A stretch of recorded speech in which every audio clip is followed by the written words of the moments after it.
같이 한 목소리로 같이 읽겠습니다. 긍휼히 여기는 자는 복이 있나니 그들이 긍휼히 여김을 받을 것이며. 아멘. 오늘이 발렌타인스데이입니다. 우리 먼저 주님 앞에 우리들이 주님 사랑합니다. 우리 함께 외치면 좋겠습니다. 주님 사랑합니다. 해피 발렌타인스데이. 우리 옆에 계신 분들에게도 주의 사랑으로 사랑합니다 인사하겠습니다.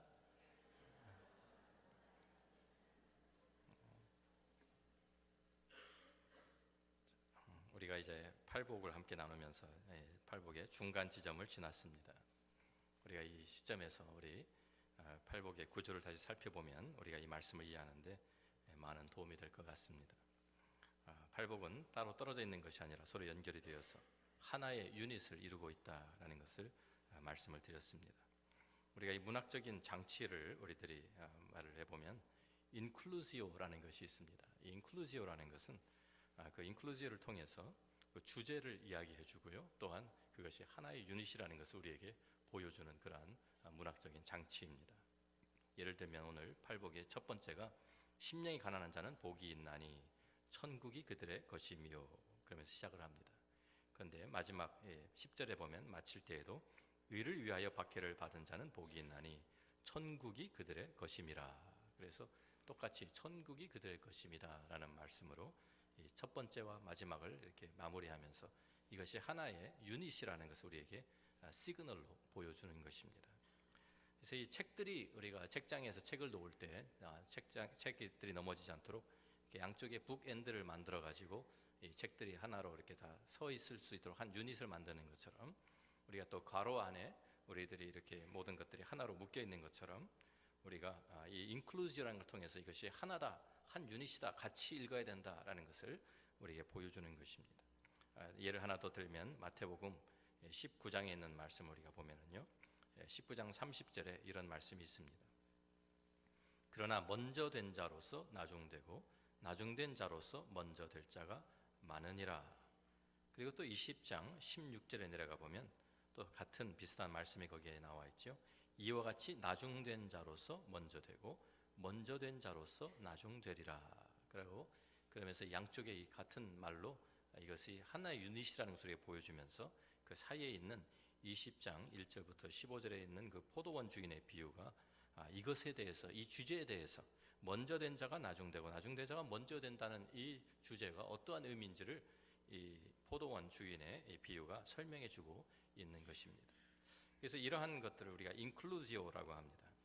그래서 이러한 그 안에 그 주제가, 그러니까 우리 팔복의 주제는 천국이 되겠죠. 자, 우리가 팔복은 또 하나가 그 다음으로 연결이 되면서 점진적으로 프로그레시브하게 단계적으로 진행이 되고 있습니다. 그래서 참 이 심령이 가난한 자가 그 다음에 고통하는 자로, 온유한 자로, 또 의에 줄이고 목마른 자로 이렇게 발전을 해 나가는 것입니다. 단계적으로 계속 성장하는 것입니다. 그래서 이 팔복을 우리가 하나지만 우리가 둘로 나눈다고 하면, 우리가 지난주에 우리가 본 네 번째 복까지 1번부터 4번까지 그것이 하나로 될 수 있고요, 하나의 반이고, 다시 또 오늘 보는 우리 긍휼히 여기는 자부터 마지막까지 의를 위하여 박해를 받는 자까지 이렇게 하나 또 하나의 반으로 우리가 볼 수가 있습니다. 그래서 1부터 4가 이렇게 묶여 있고 5부터 8까지가 또 묶여 있다는 말입니다. 그래서 우리가 이 네 번째 이제 복을 우리가 보면 의에 줄이고 목마른 자는이라고 말을 하고 있고요, 또 10절에 보면 마지막 여덟 번째도 역시 의를 위하여 박해를 받은 자는, 그래서 둘 다 의에 대해서 의라는 것과 연결해서 말씀하고 있습니다. 그래서 이것이 두 유닛으로, 한 유닛이 다시 둘로 나누어질 수 있다라는 것을 우리가 봅니다. 처음 네 개를 우리가 집중해서 본다고 하면 체험을 받는 단계입니다. 그래서 이 체험을 받는, 그래서 이 비어 있는 상태가 체험을 받는 것이죠.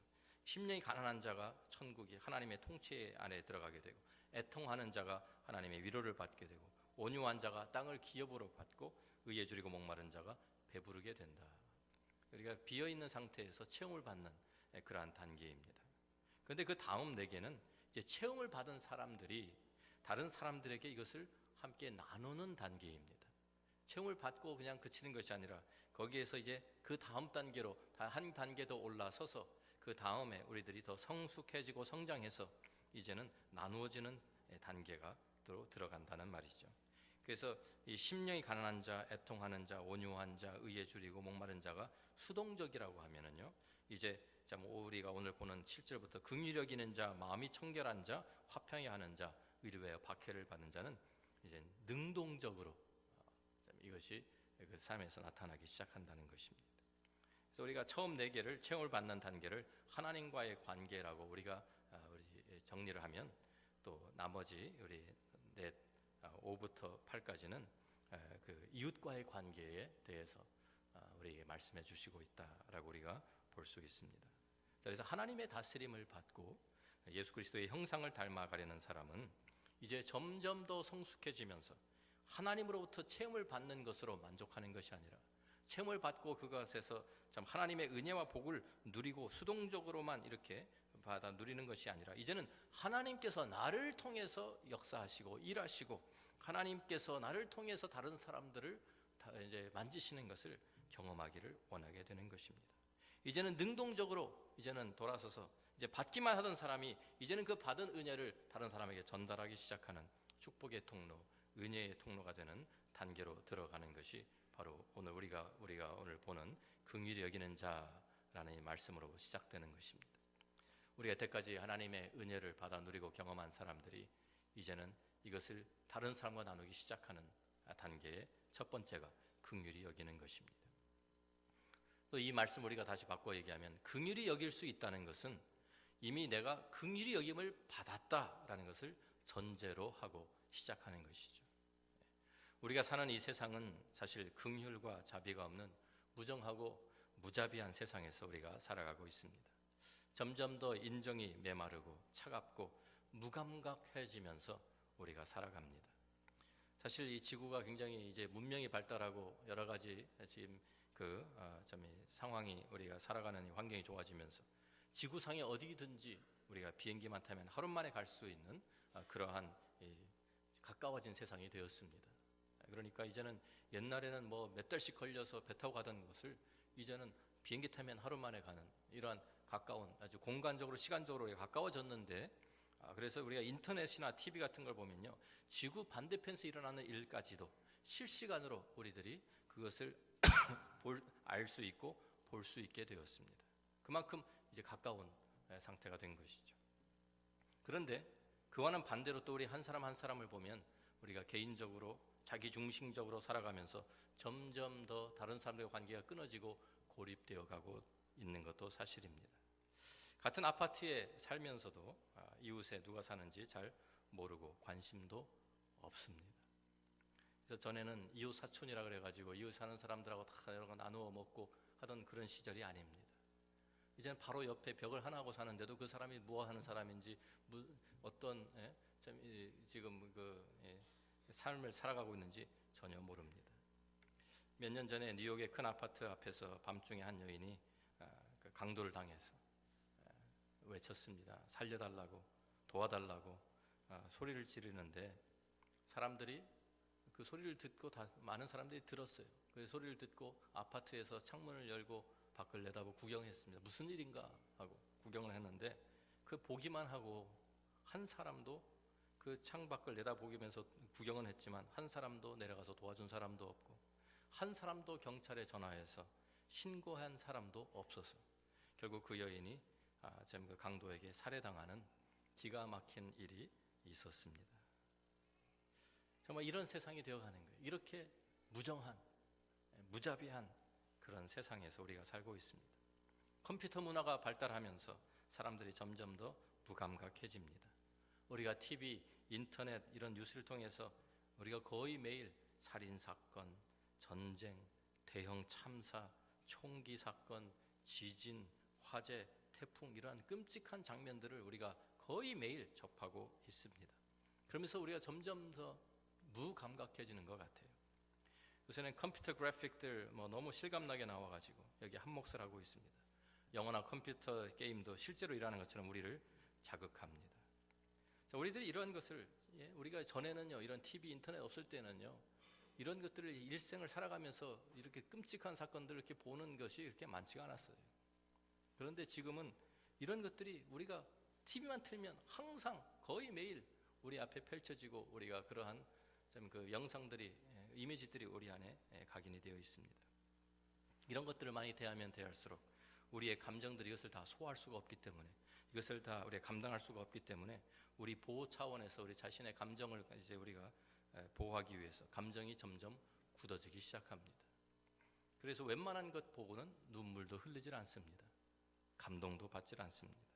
뉴스를 보면서 이제는 더 이상 별로 놀라지도 않습니다. 처음에는 끔찍하다, 굉장하다. 근데 요새는 웬만해가지고는요, 그냥 또 사람이 또 하나 죽었구나, 그러고 지나갑니다. 저기 어디서 전쟁이 일어났구나, 그래서 뭐 지진이 났대 어디에서, 그리고 그냥 지나갑니다. 끝입니다. 우리가 이러한 사람이, 이러한 세상이 지금 되어가고 있는 거예요. 이러한 무자비한 세상에서 그래도 주님은 우리를 향해서, 우리들은 주님을 따르고 정말 주님의 그 통치 아래 사는 우리들은 우리가 자비로운 자, 긍휼히 여기는 자가 되어야 된다고, 우리가 그런 사람은 남아있어야 된다고 우리에게 말씀해 주시는 것입니다. 긍휼이라는 그 뜻을 우리가 생각해 보기를 원합니다. 긍휼히 여긴다는 것은 단순히 우리가 동정심을 가지고 느끼는 것이다, 이런 필링을 이야기하는 것이 아닙니다. 성경적인 긍휼은 그냥 우리가 다른 사람 보면서 참 어떤 일을 당한 사람 보면서 참 불쌍하다, 참 안 됐다, 아유 가엾다, 안타깝다, 이렇게 느끼는 감정만을 가지고 이야기하는 것이 아닙니다. 성경에서 긍휼히 여긴다라는 말은 고통받는 사람의 그 필요를 보면서 그 필요를 충족시켜 주기 위해서 발벗고 나서는 행동을 말하는 것입니다. 필링이 아니라 액션입니다. 지금 이 긍휼히 여긴 자라는 것은 이 액션에 대해서 강조하고 있는 거예요.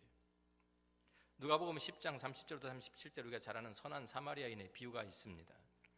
우리 읽어보면, 예수께서 대답하여 이르시되 어떤 사람이 예루살렘에서 여리고로 내려가다가 강도를 만나매 강도들에게 옷을 벗기고 때려 거의 죽은 것을 버리고 갔더라.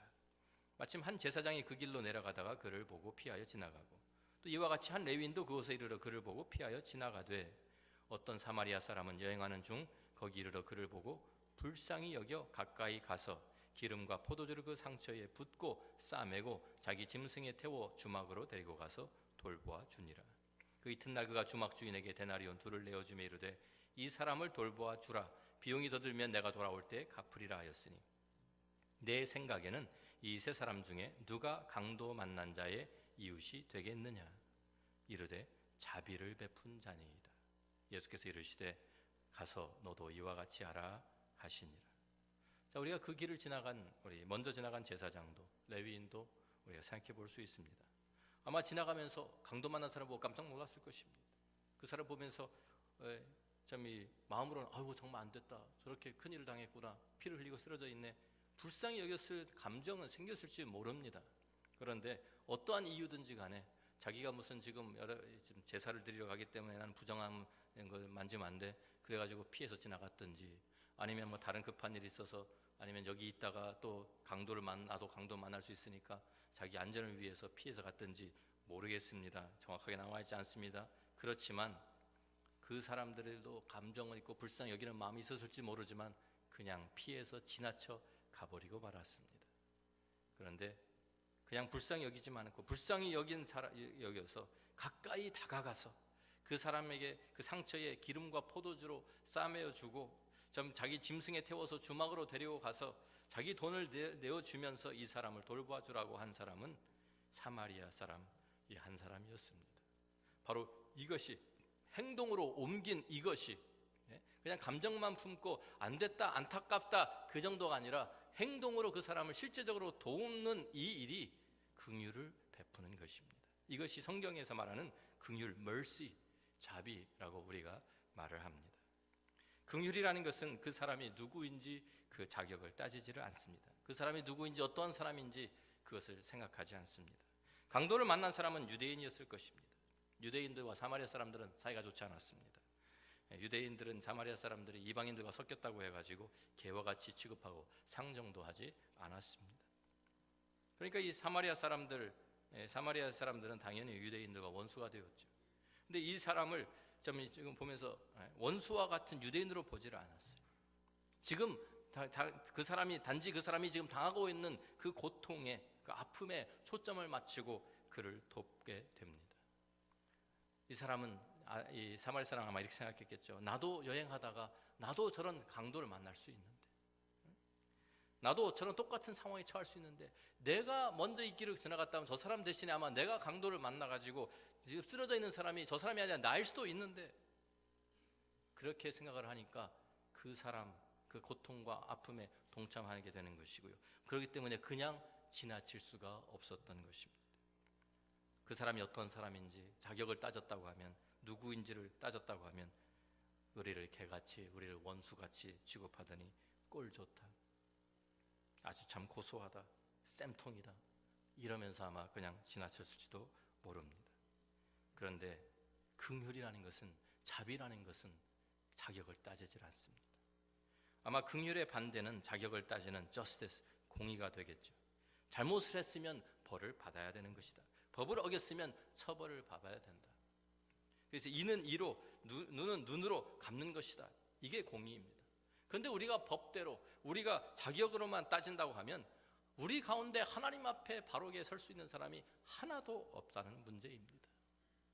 우리가 하나님 앞에서 지금 긍휼을 베풀 수 있는 것은 내가 하나님의 긍휼이 필요한 처지에 있기 때문인 것입니다. 우리가 하나님의 그 긍휼을 베풀 수 있는 것은 우리가 먼저 하나님의 긍휼을 받은 사람들이기 때문이라 그 말입니다. 하나님께서는 지금도 우리에게 긍휼을 베푸시고 계십니다. 이사야서 54장을 가서 보면 이사야 54장 7절부터 10절에 이런 말씀이 있습니다. 내가 잠시 너를 버렸으나 큰 긍휼로 너를 모을 것이요, 내가 넘치는 진노로 내 얼굴을 내게서 잠시 가렸으나 영원한 자비로 너를 긍휼히 여기리라. 내 구속자 여호와께서 말씀하셨느니라. 이는 내게 노아의 홍수와 같도다. 내가 다시는 노아의 홍수로 땅 위에 범람하지 못하게 하리라 맹세한 것 같이 내가 내게 노하지 아니하며 너를 책망하지 아니하기로 맹세하였노니, 산들이 떠나며 언덕들은 옮겨질지라도 나의 자비는 내게서 떠나지 아니하며 나의 화평의 언약은 흔들리지 아니하리라. 너를 긍휼히 여기시는 여호와께서 말씀하셨느니라. 지금 이사야 선지자가 무슨 말을 하는 것입니까? 이스라엘 백성들이 하나님을 저버리고 하나님을 등지고 우상을 섬기면서 죄악을 범했기 때문에 하나님께서 진노하셨어요. 그래서 하나님께서 참 하나님으로부터 마땅한 형벌을 받아야 하는데도 불구하고 하나님께서는 그들의 잘잘못을 따지지 아니하시고, 하나님께서는 그들의 자격을 따지지 아니하시고, 하나님께서 긍휼을 베푸시겠다고 약속하시는 말씀입니다. 하나님께서 긍휼을 베풀어 주시기 때문에 우리가 망하지 않는 것입니다. 하나님이 긍휼을 베풀어 주시기 때문에 우리가 지금도 살 수 있는 것입니다. 이사야서 55장 6절 7절 말씀에도 계속해서 너희는 여호와를 만날 만한 때에 찾으라. 가까이 계실 때에 그를 부르라. 악인은 그의 길을, 불의한 자는 그의 생각을 버리고 여호와께로 돌아오라. 그리하면 그가 긍휼히 여기시리라. 우리 하나님께로 돌아오라. 그가 너그럽게 용서하시리라. 자격으로 따지면 악인입니다. 자격으로 따지면 우리 모두가 다 불의한 사람들입니다. 그런데 우리가 하나님께 돌아갈 때, 믿음을 가지고 돌아갈 때 하나님은 우리를 긍휼히 여기시고 우리를 너그럽게 용서하는 분이라고 성경이 우리에게 약속해 줍니다. 제가 강아지 하나를 키웁니다. 근데 이 강아지를 키우면서요, 저와 강아지의 그 관계를 보면서 저와 하나님과의 관계가 이렇게 오버랩이 될 때가 많이 있습니다. 제가 강아지에 굉장히 은혜를 많이 베풉니다. 그런데 그러면서 제가 하나님께 나에게 주시는 은혜예요. 또 긍휼을 제가 경험합니다. 이런 것이구나. 어떤 일이 있었냐면은 우리 강아지가 먹는 걸 엄청 밝힙니다. 그런데 뭐든지 하여튼 제가 먹는 건 다 같이 먹어야 돼요. 그런데 한 번은 우리 딸도 강아지를 하나 키우는데 딸이 그 강아지를 데리고 왔어요. 우리 집에 며칠 같이 있으면서. 그런데 그 강아지가 둘이 우리가 나간 사이에 작당을 해가지고요, 아주 난장판을 만들어 놨습니다. 우리가 이 밥상 위에다 올려놨던 그 무슨 이제 음식물 이런 것들이 이제 봉지를요, 송두리째 잡아당겨가지고 이게 바닥에 떨어지면서 이게 팍 퍼진 거예요. 사방에 그 부엌 바닥에. 우리가 이제 몇 시간 나갔다 돌아오니까 이 두 놈이요, 그것을 얼마나 먹어댔는지 다 못 먹고, 차마 너무 많아서 다 못 먹고 배가 너무 불러가지고 이게 서 있지도 못하고요. 옆으로 누워가지고 둘 다 헥헥거리고 있어요. 숨을 잘 못 쉬어요. 너무 많이 먹어가지고. 정말 배가 터질 때까지 먹은 거예요. 이 강아지들이 둘이. 정말 개판이더라고요. 정말. 그래서 너무 기가 막혀가지고 만져보니까요. 배가 돌덩이처럼 딱딱이 손이 안 들어가요. 손이. 너무 많이 먹어가지고. 그래서 제가 이 강아지 둘한테 선언을 했습니다. 금식을 선포하노라. 내일은 아무것도 못 먹는다. 오늘 이렇게 너희들 잘못한 거는 분명 강아지들도 잘못한 거 너무 잘합니다. 딱 들어오는 순간부터 눈길을 싹 피하고 이렇게 돌아갑니다. 눈을 안 마주쳐요. 자기가 잘못했을 때. 그런데 이것은 자기도 잘못한 거 알거든요. 그러니까 이제 금식 이제 했는데 그 다음 날이 되었어요. 그 다음 날이 되니까 우리 강아지가요 밥그릇 앞에 앉아가지고 밥 달라고 또 밥그릇을 막 돌립니다. 소리를 내면서 밥 안 주냐고. 근데 제가 야, 너 어제 그렇게 먹고도 또 먹고 싶냐? 근데 날이 바뀌었잖아요. 자기는 먹어야 되겠다는 거예요. 나 이거 먹어야 되게 필요하다는 거예요. 제가 그걸 보면서 제가 어떻게 했을까요? 안 돼요. 법은 법이야. 너는 오늘 밥 못 먹어. 그렇게 해야 되는데 못 하겠더라고요. 제 생각이 나서. 저도 똑같거든. 하나님 앞에서 맨날 실수하고 맨날 잘못하고 하나님 가서 용서해 주세요. 잘못했어요. 하나님 그러면 또 우리에게 하나님의 용서, 긍휼을 베푸시는 그를 제가 그 강아지 보면서 내 처지가 저런 처지겠구나. 그러니까 마음이 약해져가지고 또 밥을 조금 줬어요. 많이는 안 줘도 조금 그래도 주었어요. 긍휼이 여김을 우리가 받고 있습니다. 우리가 긍휼을 베풀 수 있는 것은 우리가 먼저 하나님의 긍휼을 받은 사람들이기 때문입니다. 우리가 용서할 수 있는 것은 우리가 먼저 하나님의 용서를 경험했기 때문입니다. 하나님께서 이미 나를 용서하셨고 하나님께서 나에게 먼저 긍휼을 베푸셨기 때문에 우리와 똑같은 처지에 있는 사람들, 용서가 필요한 사람들, 용서가 필요한 그 죄인들, 나와 같은 처지에 있는 사람들, 나의 용서와 나의 도움이 필요한 사람들을 우리도 긍휼의 눈을 가지고 그들을 볼 수 있게 되는 것입니다. 우리가 다른 사람들의 긍휼을 베푼다는 것은 다른 사람들 위에 군림하면서 우월감을 가지고 내려다보면서 몇 푼 적산하는 그런 식으로 우리가 하는 것이 절대로 아닙니다. 우리가 어떤 때는 다른 사람들 보면서 아이고 저 불쌍하다고 안 됐다고 그러면서도 참 저 꼬라지 좀 보라. 저렇게 나는 그래도 당신보다는 나는 그래도 당신보다는 훨씬 더 그래도 괜찮은 사람이야. 그런 우월감을 가지고 다른 사람을 도와줄 때가 있습니다. 그것은 절대로 긍휼이 아닙니다. 적선은 될 수 있을지 몰라도 긍휼은 아닙니다. 우리가 지나가다 보면 홈레스 피플들이 많이 길거리에 서가지고 구걸을 합니다. 근데 그 사람들 보면서 그 사람들의 사정이 어떤지도 우리가 알지 못하면서 어떻게 하다가 홈레스가 됐는지도 모르면서 우리는 먼저 정죄부터 합니다. 그 사람 분명히 마약하다가 저렇게 됐을 거예요. 분명히 저 사람 범죄자였을 거예요. 그러니까 사지가 멀쩡한 사람이 직장을 잡지 못하고 저렇게 나와서 구걸하는 거예요. 이렇게 판단을 하고요.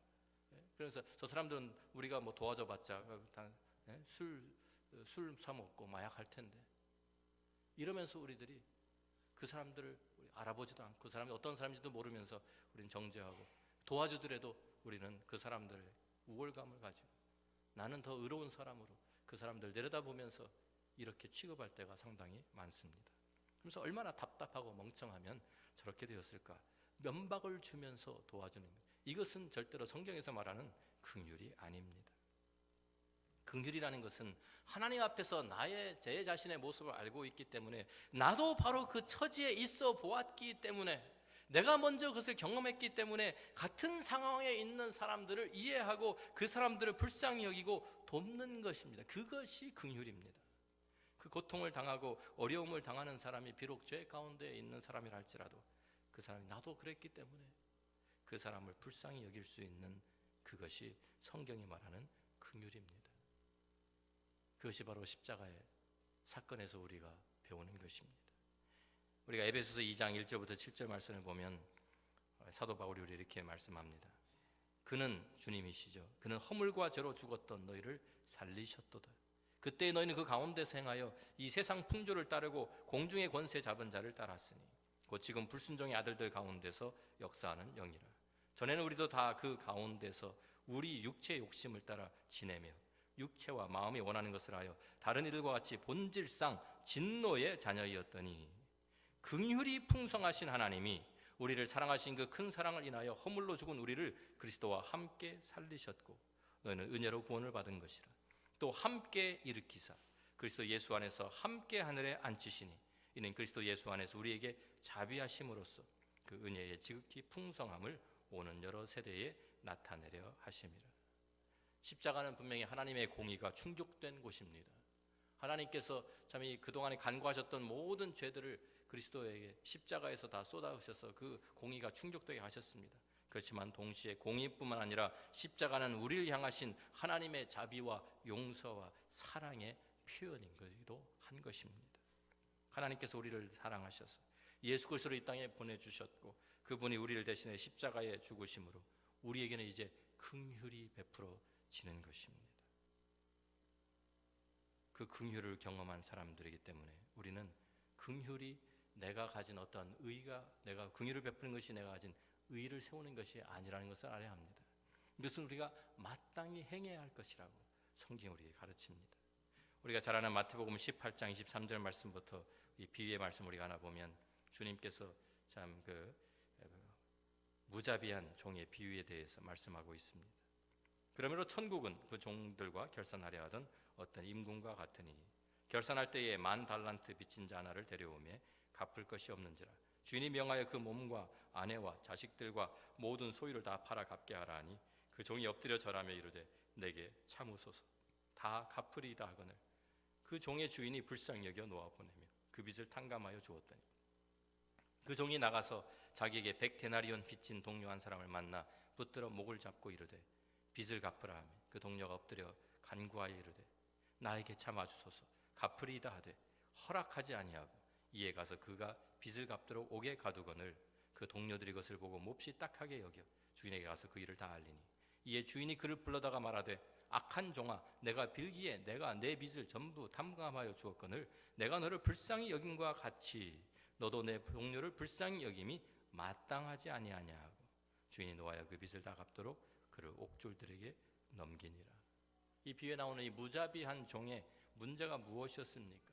자기 동료가 자기와 똑같은 처지에 있음에도 불구하고 자기가 받은 그 주인의 긍휼과 용서와 은혜를 자기 동료에게 전달하지 못한 것입니다. 자기 동료가 자기 앞에 엎드려서 나에게 참아주소서 간구할 때 자기가 바로 그 전에 조금 전에 주인 앞에 엎드려서 나에게 참아주소서 간구하던 자기의 모습을 보았어야 합니다. 그런데 그것을 보지 못했습니다. 그렇기 때문에 자기가 받은 용서를, 자기가 받은 그 긍휼을, 그 은혜를 자기 동료에게 전달하지 못했던 것입니다. 우리는 지금도 하나님의 긍휼이 매일매일 필요한 사람들입니다. 예레미야 애가 3장 22절부터 25절 말씀 보면 여호와의 인자와 긍휼이 무궁하심으로 우리가 진멸되지 아니함이니이다. 이것들이 아침마다 새로우니 주의 성실하심이 크시도소이다. 내 심령에 이르기를 여호와는 나의 기업이시니 그러므로 내가 그를 바라리라 하도다. 기다리는 자들에게나 구하는 영혼들에게 여호와는 선하시도다. 아멘. 하나님의 그 긍휼이, 하나님의 그 인자와 긍휼이 무궁하시기 때문에 우리가 오늘도 진멸되지 않는 것입니다. 하나님께서 만약 하나님의 공의의 잣대를 우리에게 갑자기 들이대신다고 하면 살아남을 수 있는 사람이 누가 있겠습니까? 하나님의 진노를 피할 수 있는 사람이 누가 있겠습니까? 그런데 하나님께서 아침마다 하나님께서 그 하나님의 긍휼과 자비를, 하나님의 그 인자를 우리에게 리뉴해 주시는, 아침마다 새롭게 해 주셔서 다시도 우리가 오늘도 하나님의 그 긍휼 안에, 하나님의 그 인자 안에 우리가 살 수 있기 때문에, 하나님의 성실하심 때문에 우리가 오늘도 살아서 하나님 앞에 설 수 있는 것입니다. 우리는 매일 아침마다 하나님의 긍휼과 자비가 필요한 사람들입니다. 사도 바울도 디모데전서 1장 12절부터 이렇게 고백하고 있습니다. 나를 능하게 하신 그리스도 예수 우리 주께 내가 감사함은 나를 충성되이 여겨 내게 직분을 맡기심이니 내가 전에는 비방자요 박해자요 폭행자였으나 도리어 긍휼을 입은 것은 내가 믿지 아니할 때 알지 못하고 행하였습니다. 우리 주의 은혜가 그리스도 예수 안에 있는 믿음과 사랑과 함께 넘치도록 풍성하였도다. 미쁘다 모든 사람이 받을 만한 이 말이요 그리스도 예수께서 죄인을 구원하시려고 세상에 임하셨다 하였도다. 죄인 중에 내가 괴순이라. 그러나 내가 긍휼을 입은 까닭은 예수 그리스도께서 내게 먼저 일체 오래 참으심을 보이사 후에 주를 믿어 영생 얻는 자들에게 복이 되게 하려 하심이라. 그가 하나님 앞에 항상 감사하고 기뻐했던 것은 정말 주님께서 죄인을 구원하시기 위해서 이 땅에 오셨다는 그것이 복된 소식이었습니다. 그는 그러면서 나는 죄인 중에 괴수인데 하나님께서 나 같은 사람도 하나님의 긍휼과 하나님의 은혜 가운데서 하나님께서 일체 오래 참아 주셨기 때문에 내가 오늘날 내가 이것을 감당할 수 있다고, 내가 이렇게 살아갈 수 있다고 고백하고 있는 것입니다. 그는 평생 하나님의 긍휼을 바라보면서 하나님께서 그에게 베푸신 긍휼을 잊지 않으면서 살았습니다. 한 젊은 회사원이 공금을 횡령하다가 발각이 돼서 사장실에 불려가게 되었습니다. 사장실에 들어서는 그의 마음은 도살장에 끌려가는 소의 마음과 같았겠죠. 이제 이 회사에서 잘리는 것은 물론이고 법적으로도 처벌을 받게 될 테니까 이제 그가 설 곳도 갈 곳도 없게 된 그런 상황에 이르게 되었습니다. 고개를 떨구고 사장실에 들어서니까 사장이 그에게 범죄 사실을 인정하는지 조목조목 확인을 합니다. 이미 증거가 다 드러난 상황이라 발뺌할 수도 없고 그래서 다 잘못했다고 인정을 하게 되었습니다. 당장 너는 해고야 라는 이런 말을 들을 줄 알았는데 뜻밖에도 사장이 그에게 하는 말이 내가 당신에게 한 번 더 기회를 주면 앞으로는 잘할 수 있습니까? 라는 말이었습니다. 너무 놀라서 고개를 든 이 회사원이 그렇게만 해주신다면 앞으로는 최선을 다해서 정직하게 회사를 위해서 일하겠습니다. 대답을 했습니다. 그러니 사장이 하는 말이 그러면 내가 한 번 더 기회를 주겠습니다. 그리고는 덧붙이는 말이 있었습니다. 당신은 또 한 번의 기회를 받은 두 번째 사람입니다. 내가 바로 첫 번째 사람입니다. 나도 젊었을 때 이 회사에서 일을 하다가 당신처럼 공금을 횡령한 적이 있었습니다. 그때 나도 긍휼을 입었습니다. 그래서 나도 오늘 당신에게 긍휼을 베푸는 것입니다. 하나님의 자비가 없이 우리가 어떻게 설 수 있겠습니까? 그렇습니다.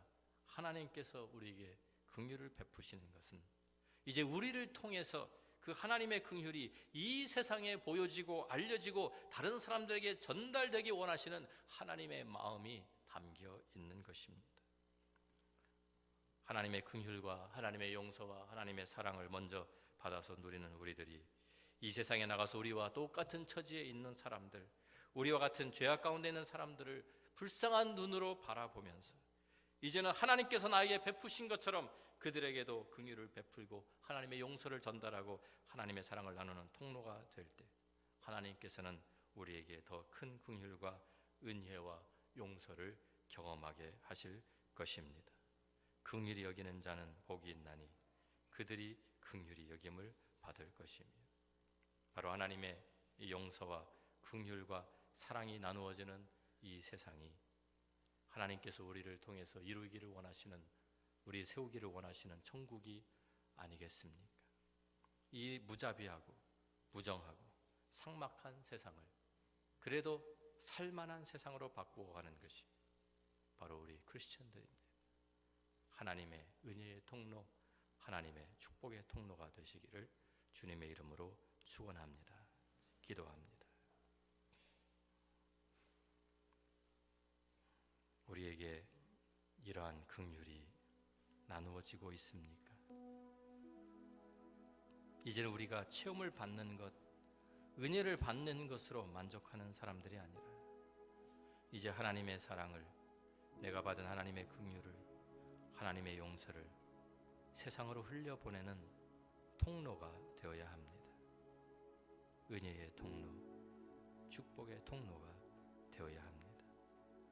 단지 그냥 받고 누리는 것으로 만족하면서 사는 것이 아니라 이제는 성숙해지고 성장해서 하나님의 그 사랑을 나눌 줄 아는 그 사람이 되어야 하는 것이죠.